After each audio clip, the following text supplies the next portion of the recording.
Rais wa Zanzibar na mwenyekiti wa Baraza la Mapinduzi Dr. Hussein Ali Hassan Mwinyi leo tarehe 1 Mei 2026 ameshiriki katika maadhimisho ya siku ya wafanyakazi duniani yaliyofanyika Kizimbani mkoa Mjini Magharibi, huku akitangaza kuongeza kima cha chini cha mshahara kutoka shilingi 300,000 hadi shilingi 500,000 kwa mwezi. Amesema kiwango hicho kipya kitaanza kutekelezwa kuanzia Januari 2027. Uamuzi huo umezingatia hali ya uchumi wa wananchi, gharama za maisha na umuhimu wa kuwapa motisha wafanyakazi ili waendelee kutekeleza majukumu yao kwa ufanisi. Amesema serikali ya awamu ya 8 itaendelea kuboresha maslahi ya wafanyakazi ikiwemo kupitia marekebisho ya mshahara, posho, mafao ya hifadhi ya jamii pamoja na kuimarisha bima ya afya kwa watumishi na familia zao. Aidha, Rais Mwinyi ametangaza nafasi za ajira 7,500 kwa mwaka wa fedha 2026-2027 ili kuendelea kutoa fursa na kuimarisha ustawi kwa wananchi.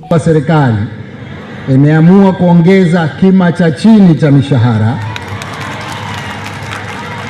kutoka shilingi 300,000 hadi shilingi 500,000.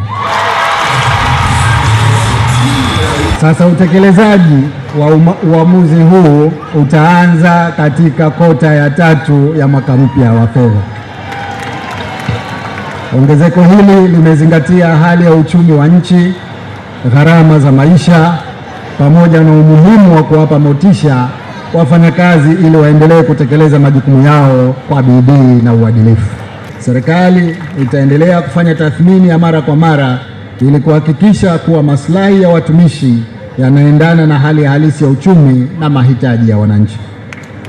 Aidha, katika kukabiliana na changamoto ya ukosefu wa ajira hasa kwa vijana, serikali katika mwaka huu mpya wa fedha imetenga nafasi za ajira 7,500 pamoja na kuimarisha stahili nyingine za watumishi.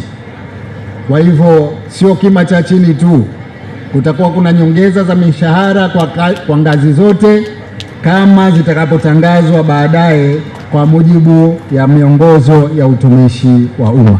Natumia fursa hii kutoa pongezi kwa wafanyakazi bora ambao tumewatunikia vyeti maalumu na zawadi katika sherehe hizi za Mei Mosi mwaka huu.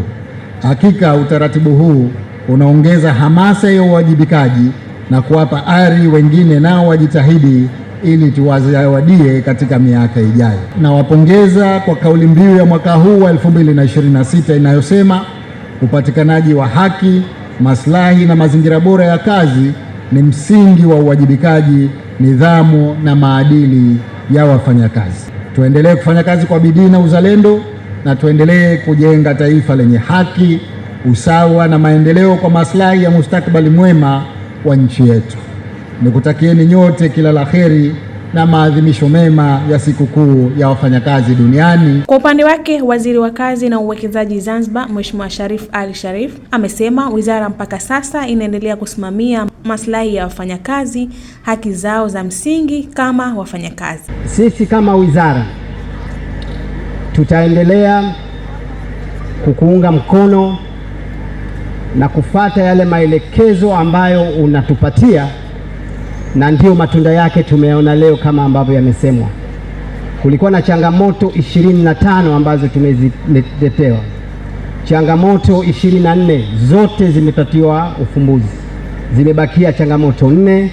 Tumekuja kwako, umeweza kutoa maelekezo, nazo ziko katika hali ya kutatuliwa. Ni kupongeze sana sana kwa hilo. Sisi tuko tayari katika hali yote kuhakikisha kwamba wafanyakazi hawa stahiki zao, haki zao, matatizo yao tunaweza kuyatatua pamoja na yale maelekezo unayotupa. Naye mfanyakazi bora wa Shirika la Mawasiliano Tanzania TTCL kanda ya Pemba, ndugu Mwanaisha Said Saleh, amewataka wafanyakazi wote kufanya kazi kwa bidii, nidhamu na uzalendo kwa maendeleo ya nchi yao. Kwa kweli najisikia vizuri kuchaguliwa mfanyakazi bora, ila si uhodari wangu, ni kwa jitihada ya wafanyakazi wenzangu kwa mashirikiano na kufanya kazi kwa pamoja hadi kufika leo kuchaguliwa mfanyakazi bora. Namshukuru Allah kwa kunijalia hilo, na nawaasa wanangu, ndugu zangu wanaoajiriwa kwa sasa wajitahidi kufanya kazi kwa nguvu, kwa bidii na kwa mashirikiano, ili nao wasakul kheri waweze kuchaguliwa kuwa wafanyakazi bora. Na hizi ni ripoti za ASAM Online TV. Jina langu ni Hawa Jafar Hamis, lakini nyuma ya kamera ni Madina Omar.